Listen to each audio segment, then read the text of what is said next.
What I'm gonna be looking for is any shiny stuff or big pieces between the pleats.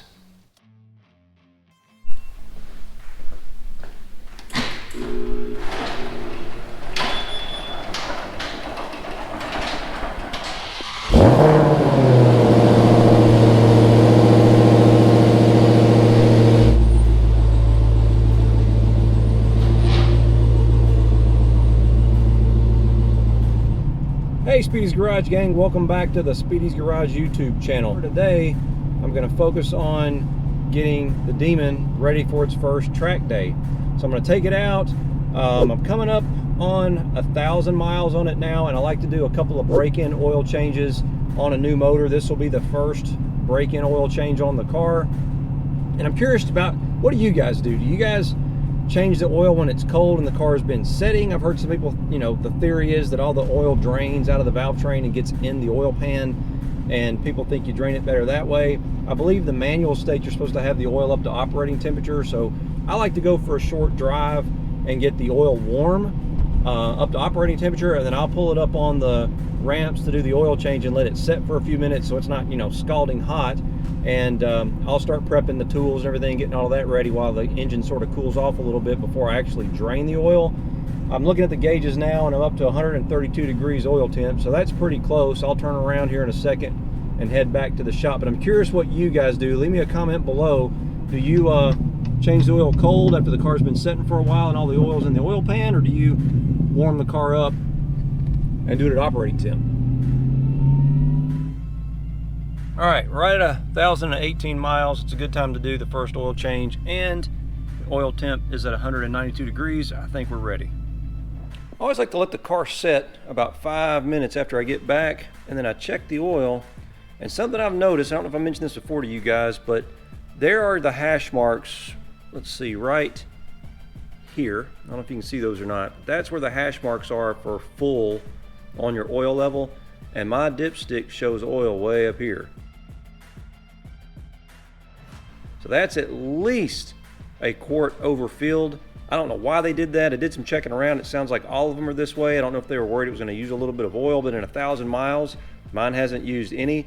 But that's another reason I'm changing the oil, so I can get the right amount in there.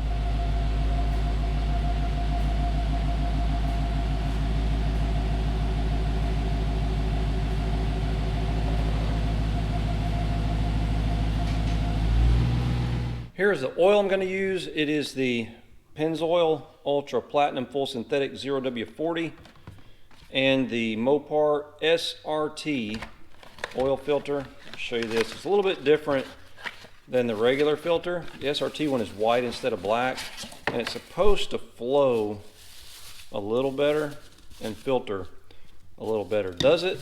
I have no idea, but it makes me feel good that it's got the SRT logo on it.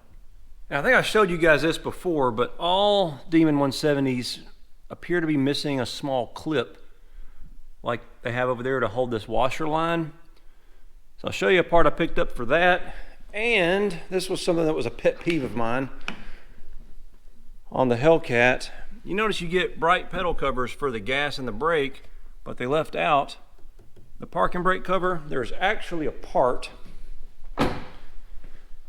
that matches perfectly. It's a Mercedes part number, but your Mopar dealer should be able to get it for you.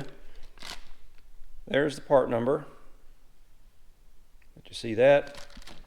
Here's the part number for the clip. Unfortunately, you have to buy the whole hose, but it's cheap. And these, I'll show you this in a minute, just use a flat blade screwdriver to pop one of these off. I'll have some spares because there's like 3 or 4 on this piece of hose, and I'll just put the hose away. All this stuff came from Freeland, Chrysler, Dodge, Jeep, Ram in Nashville, Tennessee. If you need some parts, give Jack a shout over there and he'll get you hooked up. Pretty standard tools. I'll use my little nut driver, or what do you want to call this thing, to get the belly pan screws off. Mostly 10 millimeter and a few, I'm doing it from memory, 7 or 8 millimeter of those. They're magnetic, so that'll help hold the nuts or the little screws. You need a 14 millimeter, and I think the oil cooler, which I am going to drain, is a 12, so I'm going to do both. Obviously, you'll need a ratchet for the drain plugs, and you'll need a wrench to back up the oil cooler line for removing the oil cooler drain bolt. I recommend you drain the oil cooler. I know a lot of people don't do it, but I do. It's the right way to do it. Well, that's new. My Hellcat did not have these. Looks like there's some air vents that direct air maybe back towards the brakes. Let me know if your Red Eyes or your later model Hellcats, 2018 and up maybe. Mine was a 2016. It did not have that for sure, so that is new.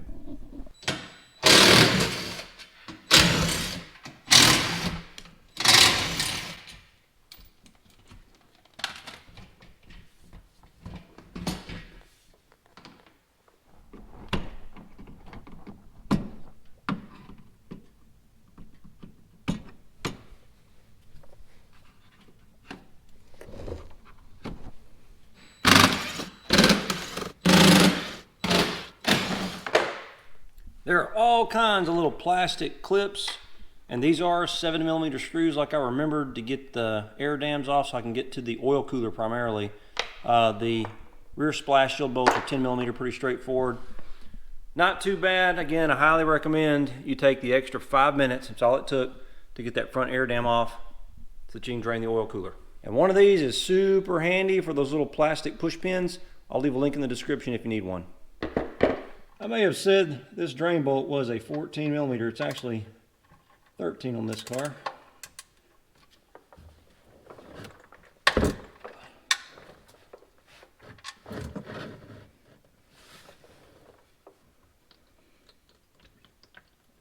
All right, it's down to a slow drip.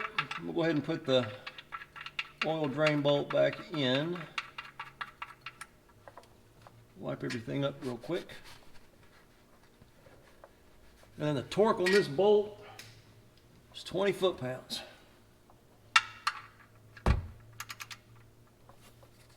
That's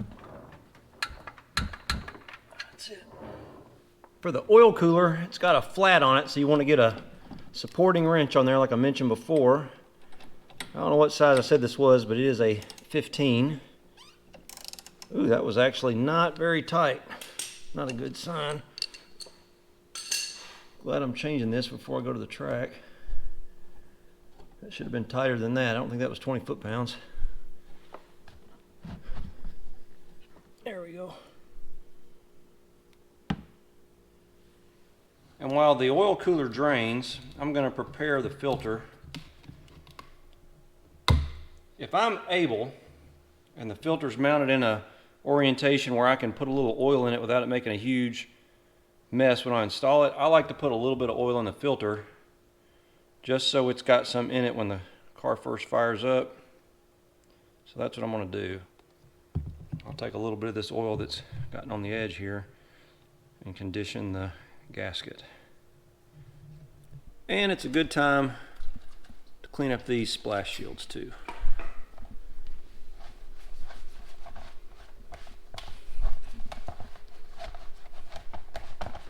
All right, the oil cooler took a minute to drain. I probably let it drain for about 15 minutes, and it is down to a drip.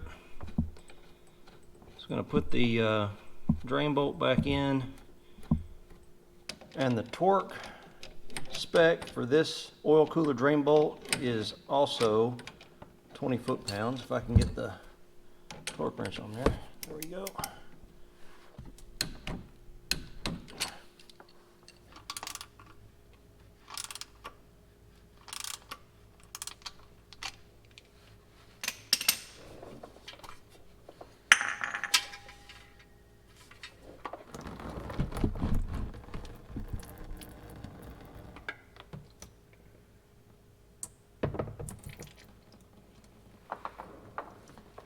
Cleaned up the oil filter mating surface. Now I'm just going to thread the new filter on. Make sure you don't cross thread it, obviously. You have to hold your mouth right sometimes, but it should go on pretty easy. Don't turn it too fast because remember, I filled it with oil. And once the oil filter makes contact with the oil filter boss, is what I'm going to call it, I like to tighten it a half turn by hand, so that should be pretty good. Now I'm ready to put the oil in, and this is how much the oil filter held. Almost, let's see, 20 ounces. So about, what, half a quart, give or take. I'm gonna save this one and keep it to the side, and that leaves me 6 full quarts, plus the almost half a quart that I've put in the filter. I like to do that and then check the dipstick to see how much the car shows. Now, to the big debate. This is the dipstick, the original dipstick out of my 2016 Hellcat. You can see it's a wire type. You can also see it's a little bit longer where the hash marks are than the one that came out of the Demon. At some point, 2017, 2018, I can't remember, SRT decided to update the amount of oil recommended for the Hellcat, and they went to 7 quarts instead of 6. So when I bought my 2016, the recommended amount was 6 quarts. At some point, it came to 7, and you can sort of see how they did that. They moved the hash marks up, and that would make this dipstick read full at 7, and this one read full at 6. So we're going to get about 6.5 quarts in it using the new dipstick and see where it is.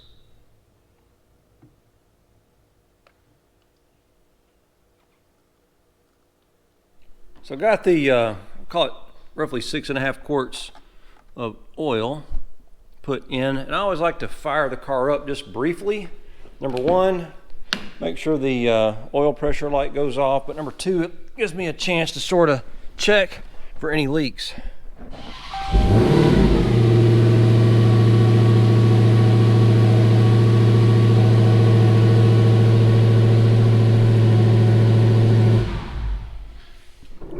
And then I like to check around the drain plug.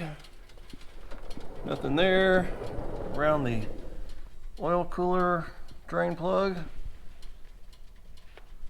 A little thing, I think that's from where I tightened it. Yeah, should be fine. And then the oil filter, nothing there. So now I can put the splash shields back on.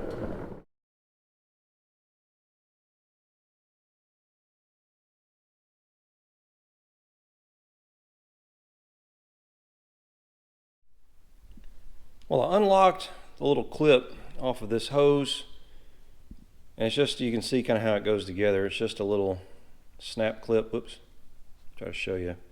So it just locks over itself. I used a little flat blade screwdriver and popped it loose. The problem is the hose I was going to put it on. You can see how it expands to go over a junction right here. Well, this clip is too small to fit where it needs to be to plug into the hood. So now I know why they didn't put one on it from the factory. However, in my box of misfit clips, I've got one. It's a sort of a zip tie type with a Christmas tree on it that will fit quite nicely and pop into place. So that's what I'm going to do.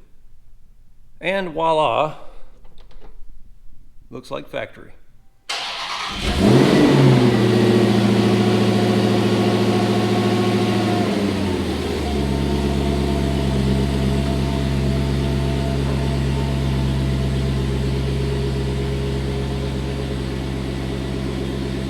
Okay, with 6 and a little more quarts in it, I'm right at the bottom of the hash marks. After getting the car level and after I fired it up, I let it settle about 5 minutes. So I'm right, hopefully you can see that, right at the bottom of the hash marks. So I'm gonna put about half more of that 7th quart in there and see where it ends up. I ended up adding all of that 7th quart, and now the oil, hopefully you can see that, is right at the top of the hash marks. And so based on this, I'm pretty confident they filled the engine with 8 quarts from the factory. I have no idea why. Last project for today is going to be to replace this rubber brake or parking brake pedal cover with the upgraded aluminum one, and it just pops off like you see. And taking a look at the original cover, you see it's got a slot in it with a little bit of a J channel, I'm going to call it. So I have marked that with a silver Sharpie, and I will remove some of that rubber material so that it can snap back in place. And I'll use a little 3M double-sided tape as a little bit of belt and suspenders. There's the cut. Sharp knife made quick work of that. There's the 2 pieces I removed. I wiped it down with a little bit of acetone, my favorite chemical. Now I'm going to put the double-sided tape in here. Seat that really well.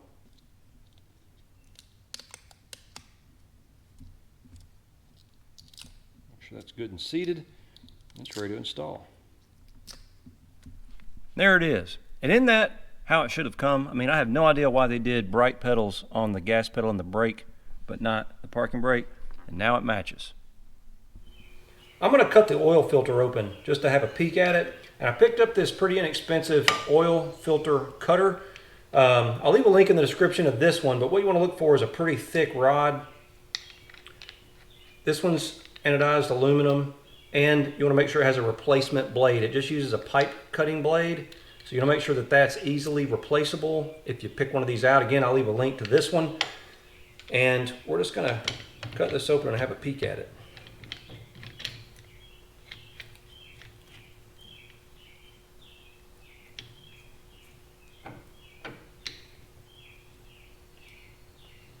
And use it just like a pipe cutter.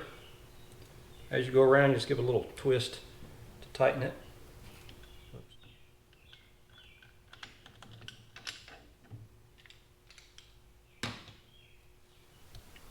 Okay, I'm going to take this little anti-drain valve off of here. Let's see what we see. You obviously want to dump this thing out. Make sure you let it drain. What I'm going to be looking for is any shiny stuff or big pieces between the pleats of the filter. Not really seeing much. Hopefully you guys can kind of see that.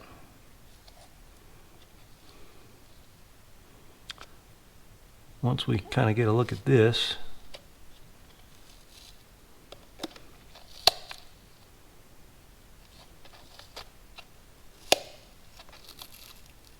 it all looks normal to me.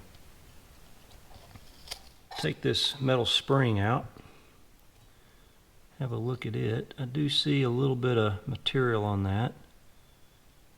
Maybe you can see that just a little bit. Looks like copper, which is normal for a first oil change, I would say.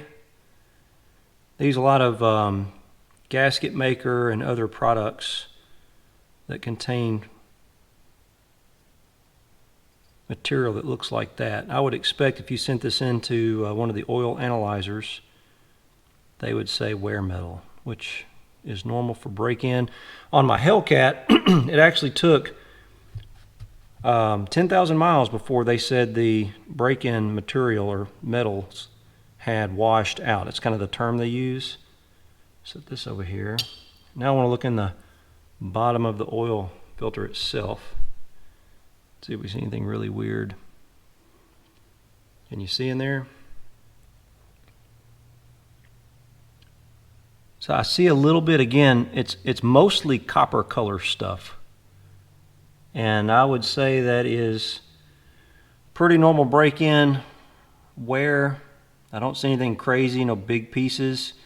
But this is probably a good reason of why you would want to change your oil early on a brand new engine. I know the manuals, people say the manual didn't say anything about it. Well, no, it doesn't. But I personally like knowing that is out of the engine. And I'll do a second break-in oil change in another 1,000 miles, and we'll check this again. I poured a little more of the oil out, so hopefully you can get a better look at that. That's what is left in the oil filter.